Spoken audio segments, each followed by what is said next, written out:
College football playoff, Alabama beats Washington in the Peach Bowl. Heading back to the national championship game. Bo Scarbrough and another stifling performance by Nick Saban's defense made sure of that. The top-ranked Crimson Tide scored 10 points off turnovers, including Ryan Anderson's interception return for a touchdown late in the first half, and Scarborough's 68-yard TD run in the fourth quarter clinched a 24-7 victory over Washington in the Peach Bowl semifinal Saturday. See who Alabama will play in the national championship game. That's a wrap from game. the Georgia Dome. Thanks for hanging out with us and watching some football. This was the largest crowd to watch a Peach Bowl with 75,996 spectators. Here is UW's Chris Peterson's statement to the media following Washington's loss to Alabama. They kind of are what we thought they were. Really elite championship defense and, good players across the board. How hard our guys played, especially on defense. Everybody on that field, both sides, played extremely hard. But I thought we played really elite defense. Didn't tackle one time and the back made a great run, broke about 5 tackles. We had him. Other than that, I thought those kids really played good. They beat us with our own game. They got the 2 turnovers, really 3 with the last one, but 2 were 10 points right there that we gave them. When you're playing this type of game, when the margin for error is that small, those things are going to show up. Hey Tide fans, I'm right outside Bryant-Denny Stadium on the Walk of Champions where ESPN College Game Day is setting up for the 13th time overall, dating back to 2001. Now it's actually the second time these two schools have met on this big stage. Think back to 2013. Alabama handed Texas A&M their first loss of the season when ESPN Game Day was in College Station. What will it take for the Tide to do it again to the Aggies? We caught up with the experts. Let's see what they had to say. This is the greatest era of Alabama football ever. And they continue doing the things that they've been doing, be disruptive on defense, get Texas A&M behind the chains, long down in distances defensively. Need Jalen Hurts to, again, be very efficient. It's going to be the same recipe. They're going to have to stop the running game first. I don't think Trevor Knight can beat him throwing the ball through the air consistently. I don't think he's a good enough decision maker. I don't like his pocket presence, but if you let him run the football, that's what he does best. So him and Trevion Williams, stopping them first is priority number 1. It's great to hear their opinion and have the crew back in Tuscaloosa. Also in town today is the Heisman House, which is making stops at 11 marquee matchups this season. We're lucky to be here in Tuscaloosa today. We bring the Heisman Trophy. We bring our Nissan product, like the Titan truck. You can have your picture with the Heisman. Today we got Barrett Jones and Trent Richardson, 2 great Alabama players here on campus. A lot of interactive games. It's good, clean fun, good family fun. I'm here just interacting with fans. I just got to see the Heisman Trophy. What a fun day, and it's just great to be back at Alabama and interact with so many of the greatest fans in the entire country. So pretty awesome, and just excited to be here.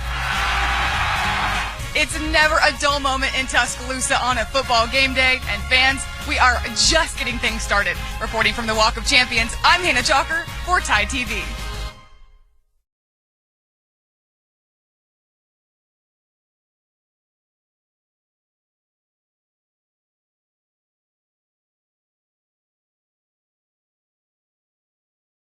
Hey everyone, I'm on the field for Texas A&M versus Alabama.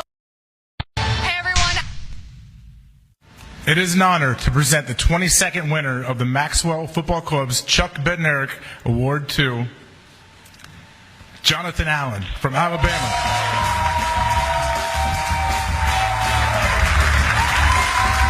Jonathan Allen is the first player from Alabama and 4th from the SEC to win the Bednarik Award. That means a lot. I had no idea before like 10 minutes ago. So to be able to say I was the first one ever. Is it ever or just under Coach Saban's era? I believe it's ever. Wow, you look at the guys who came through here, wow, that's amazing, honestly. There's no words can describe how I feel right now. It's a long list, so to be considered in the same light as them and the guys who won the, Bednarik Award is a tremendous honor. I want to thank God, because without him, none of this was possible. I want to be here. My family, Coach Saban, for giving me the opportunity to turn me from a boy into a man at the University of Alabama, my girlfriend, my grandmama, everyone who's had a part in my, growing up. So thank you. You reached the pinnacle last year. You could have gone out. What's been the most rewarding thing about returning for your senior season in Tuscaloosa? Just coming back and becoming a more complete player and showing that I, play every down and just be more versatile and more, valuable to a team. Like I've been saying, it's been a business decision, and looking back at it, it was one of the smartest things I've ever done. Like Coach Saban said, you spent 3 years here, why cheat yourself out? And you always got to look long in the longevity of things, not short term. And it was the right decision, and I'm glad I made it.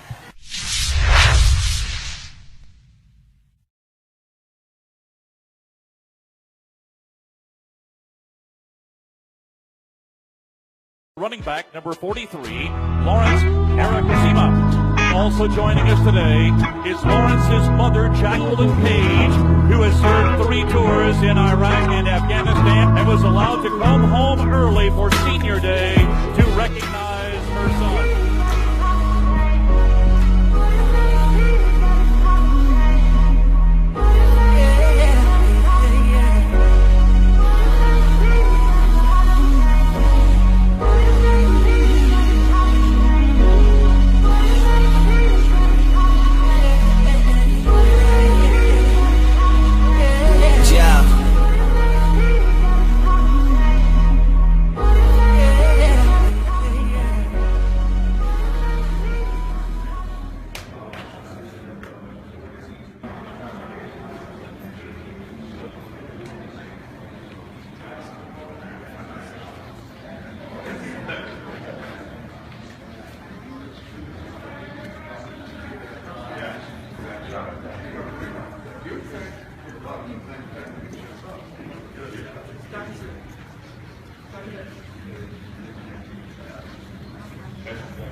Jacqueline Page, who has served 3 tours in Iraq and Afghanistan and was allowed to come home early for Senior Day to recognize her son.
I was surprised. In a million years, I didn't think I was going to win. But like I said, I'm blessed to receive this award and just tremendous honor. It means so much. I'm speechless. I can't even put into words how proud I am of this award. And just to be deemed worthy of winning this award is a tremendous honor. I want to thank God for his ability he's given me. I mean, without him, nothing's possible.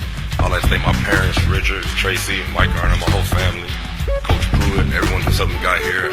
I mean, without my teammates like Ruben, none of this would be possible. I'm just so happy to bring this home to Alabama. This is for guys back home. Thank you so much. Thank you. This is a familiar matchup in the SEC Championship game. Alabama and Florida will meet for the 9th time in SEC Championship history and the 4th time in the past 11 years. Alabama's earned victories in the last 5 matchups over the Gators, including the 2009 and 2015 SEC Championships. More than just the matchups, the two programs are very familiar with one another. Florida head coach Jim McElwain served as Coach Saban's offensive coordinator from 2008 through 2011 and helped guide the Tide to Coach Saban's first national championship at Alabama in 2009. Offensive coordinator Doug Nussmeier was the Tide's OC for the 2012 and 13 seasons, including the 2012 National Championship. And defensive line coach Chris Rump coached the Tide's D-line for 3 seasons from 2011 through 2013. McElwain is the first coach in SEC history to take his team to the SEC Championship game in his first 2 seasons as head coach. The Tide defeated the Gators 29-15 in his first SEC Championship matchup last season. Known for their high-powered fun-and-gun offense of the Spurrier era and the spread attacks under Urban Meyer, this Gator team is known for their defense. The Gators are second in the league in scoring defense behind the Tide, allowing only 14.6 points per game. The Gators are also second in the league in total defense, allowing 291 yards per game, and is first in the conference and third in the nation in pass defense, giving up only 158 yards per game through the air, 20 yards per game better than the Tide's defense.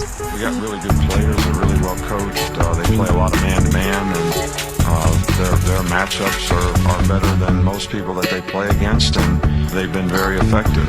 They've got a good scheme. They do a good job of executing it. They play together as a group. They got great team speed on defense, but I think